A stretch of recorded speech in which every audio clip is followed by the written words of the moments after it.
Bonjour à tous, bienvenue pour cette quotidienne du 18 janvier. Au sommaire aujourd'hui, on donne la parole à André Courbat, musicien nyonnais parti à 2 reprises en Ukraine pour apporter des génératrices.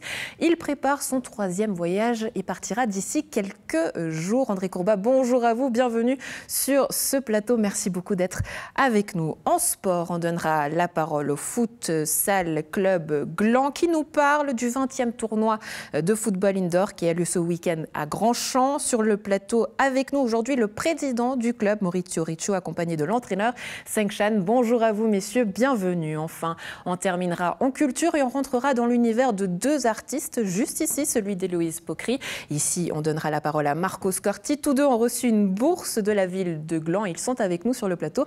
Bonjour à vous également. Alexandre, de ton côté, où es-tu? Que fais-tu aujourd'hui?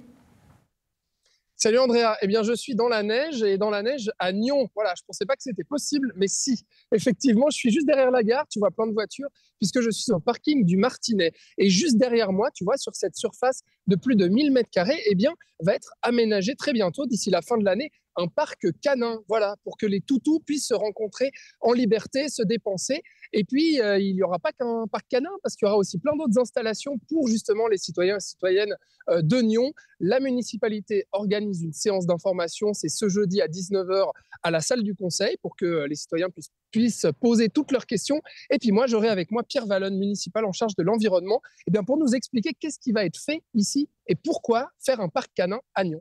À tout à l'heure, Alexandre, merci beaucoup. André Courbat, je vous en prie, venez me rejoindre sur ce plateau avec vous. On va voyager en Ukraine. C'est la 3e fois que vous partirez en voyage. Lors des 2 premiers voyages, notamment en décembre et en janvier, vous avez apporté des génératrices. Bonjour et bienvenue. Bonjour. Merci beaucoup d'être avec nous. Alors, c'est un voyage que vous avez entrepris avec votre bus, je crois. Comment ça s'est passé et comment tout a commencé ? En fait, tout a commencé en écoutant la prix Nobel de la paix, qui est la directrice de l'organisation Mémorial, une organisation russe, donc une russe. Oui, Elena Djemkovka. Qui parle de la responsabilité collective des Russes, aussi de la responsabilité individuelle variable en fonction de ce qu'ils peuvent faire. Puis je me suis dit, moi j'ai un fourgon, je connais beaucoup de gens, j'ai déjà levé des fonds pour d'autres situations et... J'ai pas un employeur, donc je peux partir ou faire sans avoir de compte à rendre. Et puis, j'ai déjà voyagé pas mal, y compris dans des zones un peu dangereuses. Je dis pas que j'ai pas peur, mais disons que je peux le faire. Puis à ce moment-là, je me sentais comme responsable de devoir faire quelque chose, pas rester les bras croisés. Ouais. Pourquoi est-ce que vous êtes senti responsable? Parce que vous êtes musicien indépendant nyonnais, on pourrait... Alors évidemment, on comprend que la situation touche, mais pourquoi est-ce que vous êtes senti responsable? Pour cette raison que dès qu'on a la possibilité de faire quelque chose, si on ne le fait pas, en tout cas, je me sentais un peu mal à me dire, en fait, je peux le faire, puis si je reste là à rien faire, ça ne me va pas. Ouais. Ouais. Et vous partagez vos voyages, notamment sur les réseaux sociaux. On va voir quelques images qui vont s'afficher à l'écran. Vous êtes parti en décembre et puis en janvier, je vous le disais. Déjà, à la frontière, je sais qu'on ne peut pas partir comme ça tout seul en tant qu'indépendant. Il faut être reconnu par une ONG. Comment ça s'est passé? Voilà, on voit le logo de Van for Life. En fait, j'ai fait plein de téléphones pour savoir comment je pouvais faire, comment éviter de payer la TVA, comment rentrer en Ukraine avec du matériel humanitaire. Et Van for Life a tout de suite répondu présent. En fait, c'est une organisation aussi de 2 personnes qui n'avaient rien à voir avec l'humanitaire, qui se sont dit on ne va pas rester les bras croisés. Eux, c'était tout au début de la guerre. Ils ont fait des voyages avec des vannes pour ramener des familles ukrainiennes qui fuyaient au début. Ils se sont retrouvés avec la famille d'un syndicaliste et puis il y a eu cette rencontre avec ce syndicat ukrainien qui permet de dispatcher au bon endroit et d'amener vraiment l'aide où il faut grâce à leur réseau. Un réseau d'ouvriers et de bénévoles qui sont du peuple d'en bas. On voit souvent, où j'amène les générateurs, il y a le délégué syndical qui est présent. C'est-à-dire que vous êtes toujours accompagné, parce que là voilà. aussi, j'imagine qu'il y a un risque, savoir comment se déplacer où. Comment ça se passe? Justement, je suis toujours accompagné par quelqu'un du syndicat. Et on discute ensemble à quel endroit. Ils me proposent des endroits, donc ils m'ont proposé des centres de réfugiés, des hôpitaux psychiatriques. On a aussi mis quelques centres centre d'invincibilité, comme ils s'appellent là-bas. C'est un endroit pour plusieurs villages où les gens peuvent venir recharger leur téléphone grâce à la génératrice que j'amène, mais où ils ont mis un fourneau à bois, les gens peuvent chauffer de l'eau, être au chaud un moment, et parfois cuisiner à cet endroit. Il y a des profs même qui donnent leurs cours en ligne depuis ce genre d'endroit. Vous dites que lors de ce premier voyage, vous y avez laissé votre cœur. On peut le comprendre hein, avec ce qui se passe. Quand on voit ces images, on peut se rendre compte aussi peut-être de la dureté de la situation, quoique il y a des images qui sont bien plus dures. Qu'est-ce qui s'est passé lors de ce premier voyage? Qu'est-ce que vous avez ressenti? J'ai rencontré des gens formidables, des gens courageux. J'ai rencontré beaucoup de détresse aussi, des vieilles personnes dans des homes qui devraient être dans leur appartement visités par leurs enfants et puis qui sont là sur un matelas à côté de centaines d'autres et à pleurer pour leur fils qui est à la guerre. Enfin, c'est des situations dramatiques. J'ai rencontré des gens dans un hôpital psychiatrique qui avait été occupé par les Russes. Il y avait une ferme, les Russes sont venus, ils ont descendu les 30 vaches à la Kalachnikov pour s'amuser. Ils ont mis les gens en joue.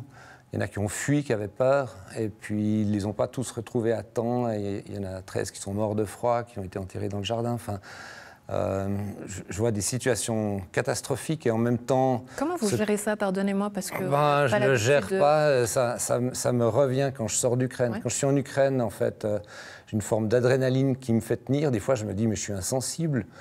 Puis c'est quand je sors, j'ai une immense tristesse qui m'envahit, puis un sentiment presque honteux de sécurité. Dès que j'arrive en Pologne, je me dis, ouf, là, c'est bon, je suis en sécurité. Mais moi, j'y fais quelques jours, et puis les Ukrainiens, ils y sont là depuis bientôt une année. Enfin, c'est pas la même situation. Ouais. Vous êtes allé, lors de ces 2 reprises, à des endroits différents. Là, il y a un troisième voyage qui se prépare en février. Qu'est-ce que vous avez prévu?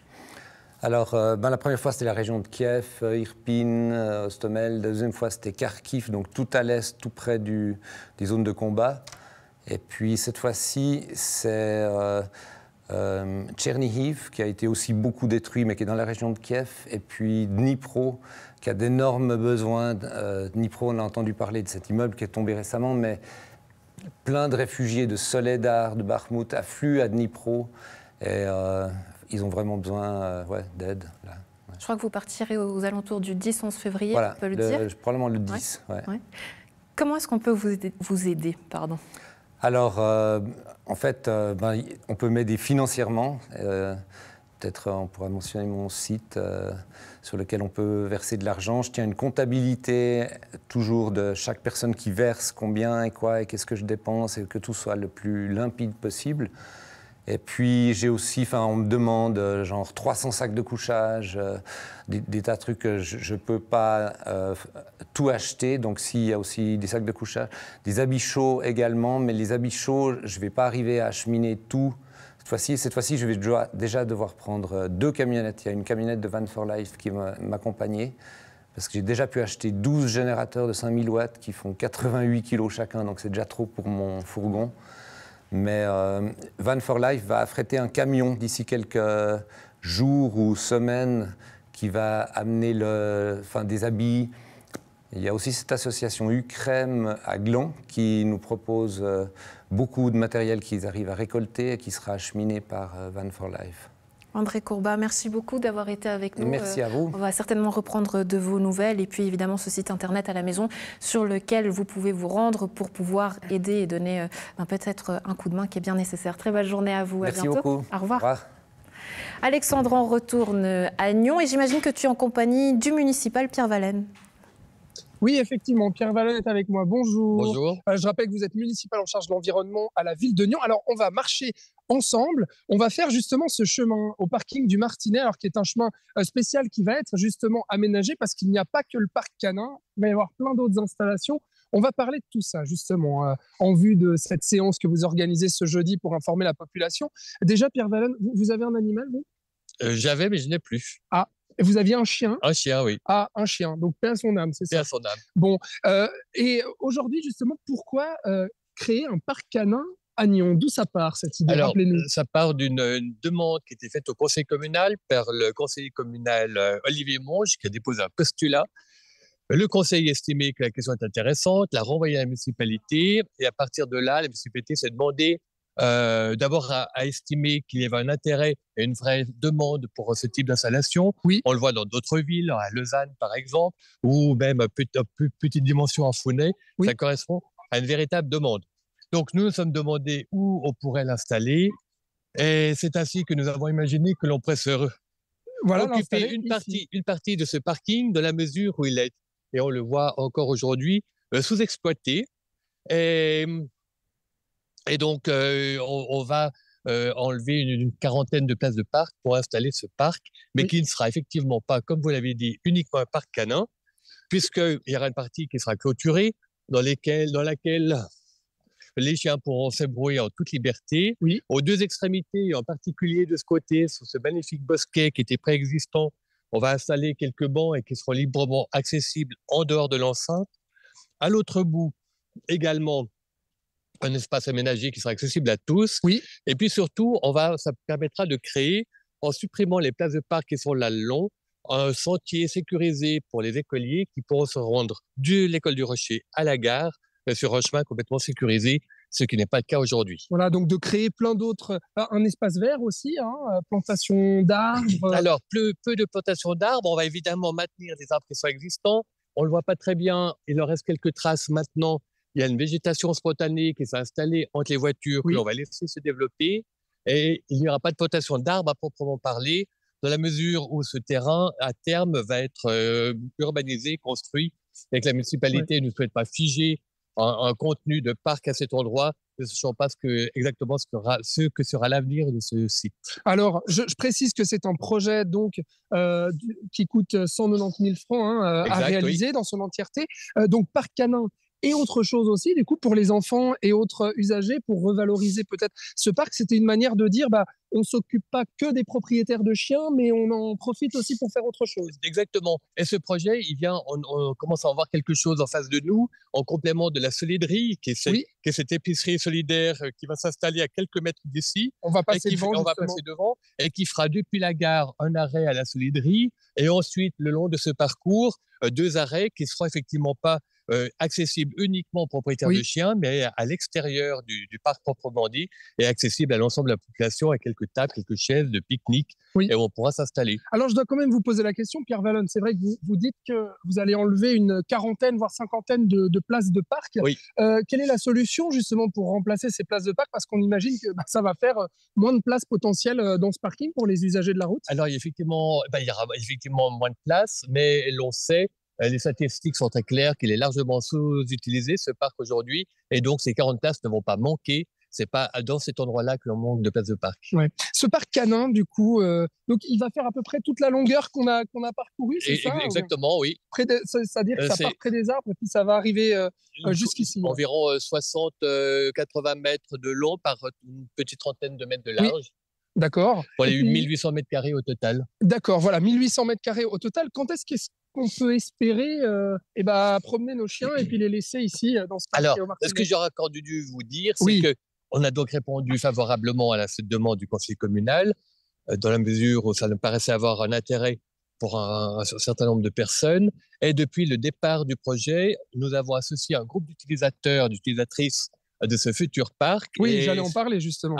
Et c'est ainsi que nous avons fait une série de séances avec ces personnes. Pour impliquer les citoyens dans la conception de ce parc canin. Et non seulement dans la conception, mais il y aura ensuite un règlement que l'on va devoir rédiger et qui permettra de fixer quelques règles pour l'utilisation de ce parc. Oui. Et puis, il y aura ensuite, après la vie du parc, et l'on espère impliquer ces utilisateurs et utilisatrices qui étaient là au départ pour former une petite association et avec une forme de première gestion pour s'assurer que tout se passe bien à l'intérieur de ce parc. Donc ça veut dire, c'est quand l'échéance?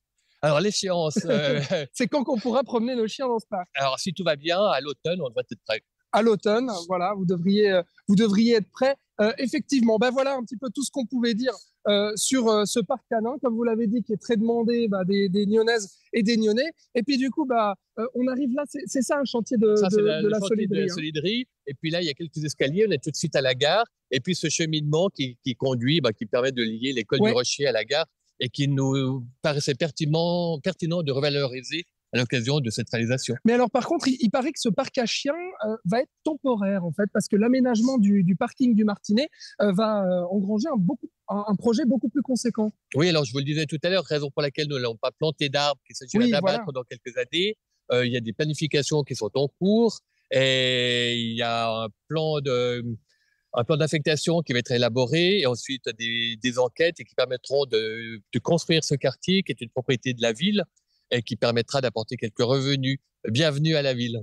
Eh bien voilà, merci beaucoup Pierre Vallon et puis Andrea et puis vous qui nous regardez bien sûr, si vous voulez en savoir plus sur ce parc canin et puis échanger du coup avec la municipalité et puis sur la conception de ce parc aussi et peut-être vous investir, c'est donc ce jeudi 19h à la salle du Conseil à Nyon. Exact. Voilà Andrea.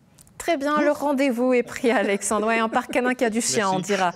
Merci beaucoup, très belle journée à toi. On passe au sport avec nos invités suivants, avec le président du Futsal Club de Gland. Je vous en prie, venez me rejoindre sur ce plateau, accompagné de l'entraîneur Seng Chan. Bienvenue sur ce plateau. Merci beaucoup d'être avec nous. Avec vous, on va parler du 20e tournoi de football indoor qui a eu lieu ce week-end à Grand-Champ. Le Futsal Club Gland qui a fini 4e du classement général. Une belle performance pour ce club qui évolue donc désormais en 2e ligue. Bonjour messieurs. Bienvenue.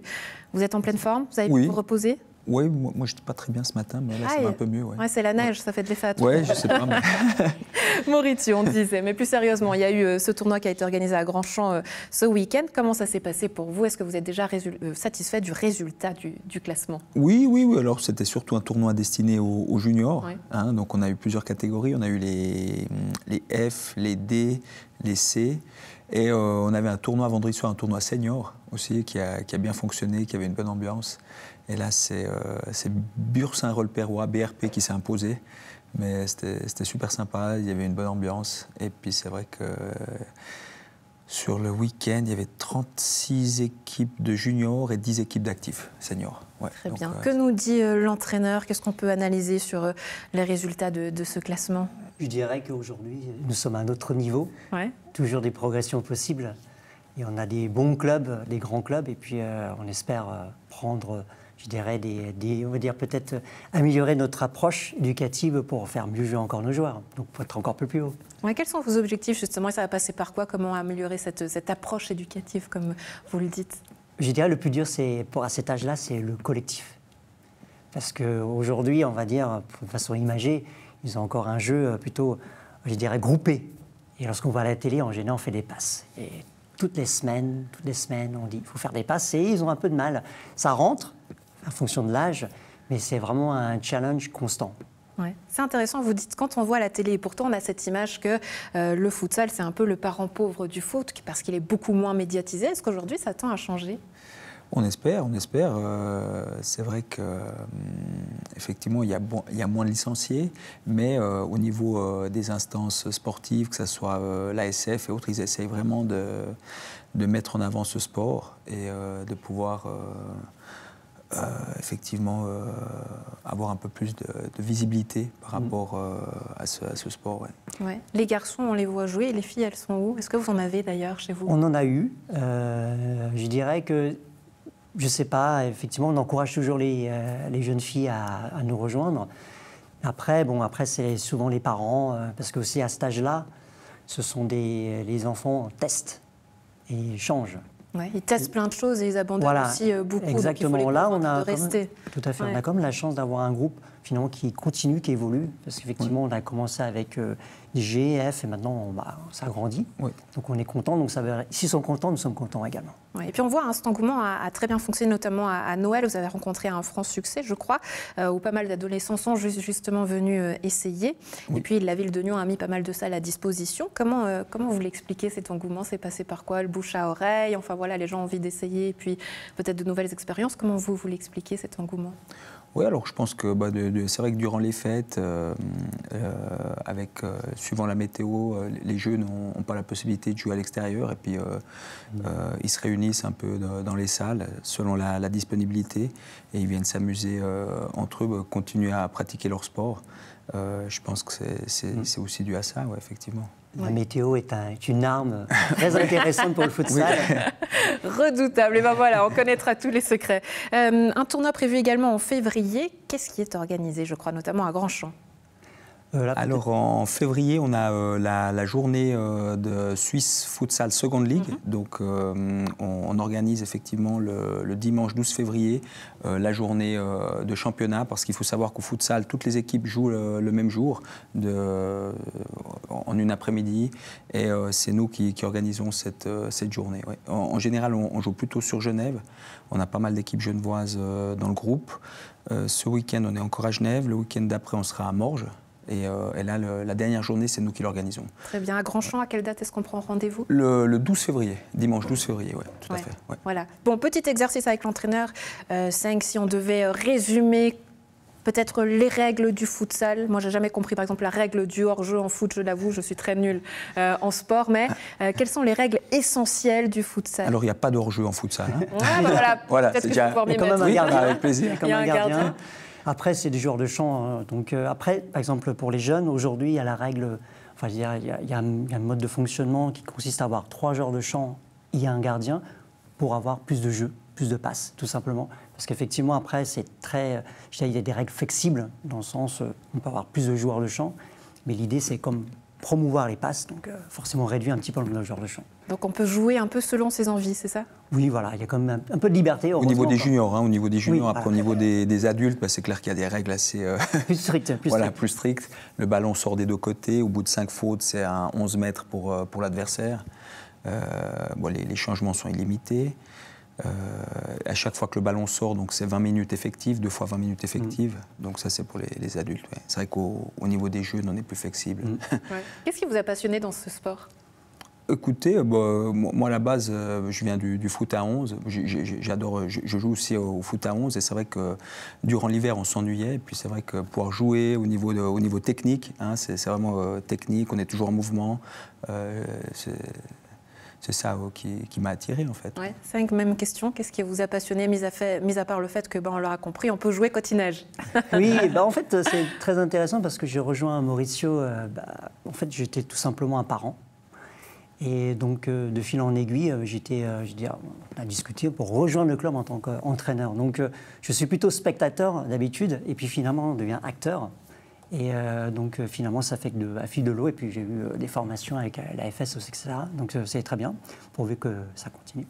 Ouais, longue vie en tout cas au club, le Futsal Club de Gland. Messieurs, merci beaucoup d'avoir été avec nous. Excellente journée à vous. Et on passe la balle aux invités suivants. Héloïse Pocri, Marco Scorti, je vous en prie, venez me rejoindre sur ce plateau. Vous êtes tous deux artistes, tous deux vous avez reçu une bourse d'aide à la création de la ville de Gland. On va rentrer dans votre univers en peinture et en images, si vous le voulez bien. Bienvenue. Merci beaucoup d'être avec nous. Alors Héloïse Pocri, Marco Scorti. Bonjour. Ici, on va rentrer dans votre univers, je vous le disais, en images. Mais déjà, Héloïse Pocri, que représente pour vous ce prix et cette bourse que vous avez reçue? Pour moi, c'est très émouvant parce que j'ai commencé la peinture il y a 2 ans seulement. Ma discipline auparavant, c'était l'écriture. Et du coup, c'est très inattendu. C'est aussi émouvant pour moi parce que c'est peut-être un hommage à ma maman qui est aussi peintre, dessinatrice et qui m'apprend et m'apporte beaucoup. Et c'est un projet qui a renforcé nos liens aussi. Et voilà, je suis très reconnaissante envers la ville de Gland pour ce prix. Ouais, Marco, qu'est-ce qui représente pour vous ce prix? Alors, pour moi, après tout ce qui s'est passé avec le Covid et tout ça, c'était un peu, on va dire, galère, recommencer avec des expositions, avec le travail artistique. Donc, ça me donne un input en plus pour continuer avec ma pratique artistique et ainsi voir un peu mieux mon futur en tant qu'artiste. Et là, ce prix-là en particulier, je suis très reconnaissant aussi à la ville de Gland. Et ça me permettra de bien aboutir une exposition que je vais avoir au Grand Champ, au Théâtre de Grand Champ en septembre. Oui. Alors vous êtes un peintre spécialisé dans les formats monumentaux et c'est ce qu'on dit dans la description. Vous n'êtes pas d'accord avec ça? Non, parce que j'ai fait des grands formats de 5 mètres ou des tout petits de 20 cm. Donc ça dépend vraiment Peut-être on peut voir les choses voilà, derrière. On les voit, on les voit. Là, par exemple, c'est un format de 3 mètres, voilà. Et par contre, j'essaie de jongler un peu entre l'intimité du petit format et vraiment les ressentis d'un grand espace, une grande toile, une grande peinture, un grand paysage, voilà, avec ces formats monumentaux de 5 mètres. Ouais, qu'est-ce qui vous plaît dans la peinture? Alors, ça me plaît un peu tout en fait. Il y a tout en fait ce que je recherche. Dans le sens, il y a déjà de la recherche autour de la couleur, autour du paysage, autour de l'histoire aussi des lieux, parce qu'en étant peintre de paysage, je m'intéresse aussi au vécu des lieux. Et, ça veut dire quoi? Que vous avez toujours un calepin avec vous selon les lieux, alors, lorsque vous vous promenez? Pas vraiment. Vous prenez une photo, vous revenez après, comment ça se passe? Alors, à la base, ce sont tous des mémoires que j'essaie de reconstituer à l'atelier, mais aussi à l'aide des photos, de la technique que j'ai appris pendant mes études au lycée artistique à Lugano. Voilà, moi je suis tessinois à la base, et ça fait depuis, j'ai fait mon bachelor et master à la Haute École d'Art et de Design. Voilà, juste pour contextualiser. Et donc, en ayant cette technique et l'aide des photos, mes mémoires sont reconstituées à l'atelier de façon, on va dire, un peu en réalisme, qui est légèrement magique. Ce magique, c'est un peu le fait que c'est une mémoire, c'est une atmosphère que j'ai essayé de cueillir en un moment. Une émotion que vous repeignez. Une atmosphère, on va dire. Voilà, émotion, je ne suis pas encore sûr. Voilà. Oui, finalement, oui. Héloïse, c'est vrai qu'on vous connaissait sur le plateau de NRTV au travers notamment de vos projets d'écriture. On en avait parlé ici. Et ce projet de peinture intitulé Au-delà va mêler l'étude et la création d'une calligraphie inspirée de la danse. Donc, c'est-à-dire que vous passez du mouvement à la peinture. Qu'est-ce que vous recherchiez exactement? En fait, donc j'ai commencé à peindre il y a 2 ans, puis j'ai été prise un peu d'une obsession pour ce nouveau médium. Pourquoi? Qu'est-ce que vous avez ressenti à ce moment-là? Alors c'était aussi au sortir des confinements, etc. Je trouvais l'atmosphère très anxiogène et puis j'avais envie un peu de me couper du monde. Et du coup, j'ai commencé à peindre, à dessiner, et ça m'a permis d'échapper un peu au monde et de découvrir en fait un nouvel univers qui est très différent de l'écriture et qui est justement au-delà des mots. Et voilà, c'était comme la découverte d'un autre monde, une attention différente au monde. Au-delà des mots, au-delà des corps, puisque c'est un projet qui s'insère dans la danse et dans le mouvement. Comment ça se passe? Il y a une danseuse, un danseur. Comment vous allez mettre ça en image? Alors en fait, je me suis demandé comment on pouvait peindre la danse, parce que j'ai aussi une passion pour la danse, mais en tant qu'amateur seulement. Et j'ai demandé à 2 chorégraphes lausannois si je pouvais assister à des répétitions pour voir ce que ça pourrait donner, d'essayer de représenter ce qui se passait devant moi.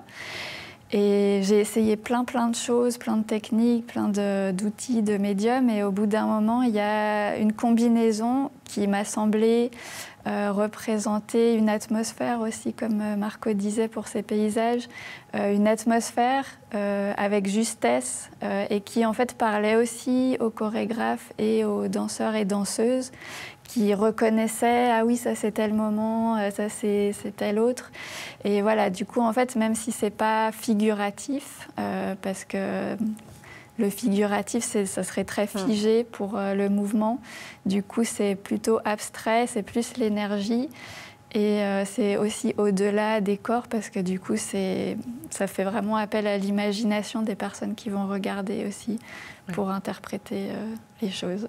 Très bien. Où est-ce qu'on pourra voir le projet? Marco nous disait tout à l'heure que ça terminera pour lui au travers d'une exposition, notamment à Grandchamp. Est-ce que pour vous, il y a déjà des idées d'où exposer justement ces tableaux? Alors, ça serait peut-être aussi à Grandchamp, mais pour la Fête de la Danse 2024, peut-être à Lausanne et Vevey aussi dans le cadre de la Fête de la Danse. Et puis après, je n'ai pas encore prospecté. Très bien, on suivra les nouvelles, bien entendu, on en parlera ici. Je me suis posé la question en vous écoutant, Marco. En tout cas, moi, j'ai toujours cette image de l'artiste qui est dit libre, qui peut faire ce qu'il veut. Là, en sachant que vous ayez reçu cette bourse, cet argent, qu'il va y avoir cette exposition à Grandchamp, est-ce que finalement, vous perdez cette liberté où vous vous dites, finalement, c'est une commande et j'ai peut-être moins de liberté? Est-ce que vous perdez cette sensation-là? Pas vraiment, dans le sens qu'on a l'habitude, depuis quand je suis sorti de l'école, à travailler aussi sur des projets. Et donc, même à créer des dossiers, à faire des planning, des budgets et tout ça. Donc, le travail d'artiste, ce n'est plus que de la peinture. Voilà, on va dire que 2 jours par semaine, il faut que je fasse des dossiers ou voilà, des administratifs, voilà, pour mais créer des possibilités d'exposer. Ouais. Voilà. Mais est-ce que dans la création, on se sent libre de faire ce qu'on veut quand on sait que finalement, il y a une commande d'une ville quelque part qui est demandée? Est-ce qu'on se sent peut-être obligé, ben voilà, vous venez du Jura, mais de peindre des tableaux et des paysages qui sont du district? Alors moi, c'est moi qui ai lancé le projet, donc ils m'ont sélectionné, ça veut dire que ça leur plaît mon idée. Voilà. Et donc, parce que à la base, on devait présenter un projet et moi j'ai proposé ça, que j'avais envie de faire moi personnellement. Ouais. Et donc, apparemment, je suis content qu'ils ont accepté. Et moi, je me sens totalement libre de faire, de regarder l'espace, qu'est-ce que je peux mettre, qu'est-ce que je peux placer, en fonction aussi de la grandeur du lieu. Voilà. Ouais. Héloïse, je sais que ce n'est pas une commande pour vous, mais en tout cas, vous avez toujours beaucoup travaillé avec ce qui se passe dans votre environnement. Gland fait partie de vos sources d'inspiration. Qu'est-ce que vous avez appris de votre ville ? Alors, en l'occurrence, pour ce projet, ça n'entre pas vraiment en jeu, vu que c'est vraiment la danse qui est ma source d'inspiration. Après, comme dit Marco, c'est en fait une sorte d'aval qu'on reçoit de la ville pour continuer dans une voie qu'on a proposée. Donc, c'est forcément très encourageant. Mais vous avez par exemple beaucoup écrit aussi sur la ville de Gland. Je sais que c'est un lieu qui vous inspire, qui amène aussi à la création. Peut-être même que vous peignez ici et que ça vous pousse à la création. Qu'est-ce que vous avez appris de cette ville, de votre ville? Pour ce projet ou de manière générale? De manière générale.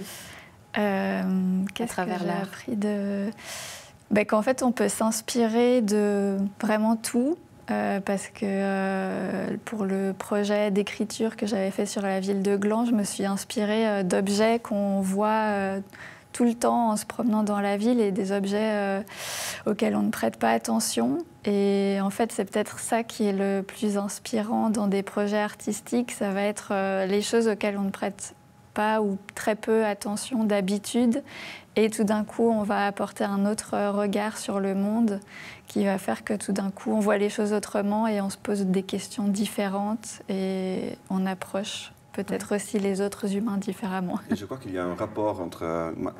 Moi, je ne connais pas vraiment le travail d'Héloïse, mais finalement, le fait de s'inspirer par le quotidien, par des choses voilà, que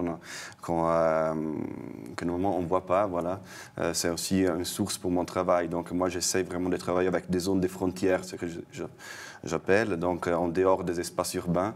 Par exemple, là, ça tombe bien en fait que je suis tombé sur Gland il y a 4 ans, parce que j'avais déjà peint par exemple des Toblerones, mais qui étaient au Tessin. Donc des mémoires de Toblerones, mais à côté de Bellinzona, voilà. Et donc c'était une mémoire, et là je me suis dit, ah, ça tombe bien que là je suis sur Gland. Donc on aura une version des Toblerones au Tessin et une version des Toblerones de chez nous, on le connaît. Une série peut-être. Une série, voilà, qui est dit un autre regard sur le monde qu'on a eu beaucoup de plaisir aujourd'hui à partager, en tout cas avec nous sur ce plateau. Marco et Héloïse, merci beaucoup d'avoir été avec nous. Très belle journée à vous. Merci à vous. À la maison, un plaisir d'avoir été en votre compagnie également. Très belle suite de programmes. On se retrouve demain.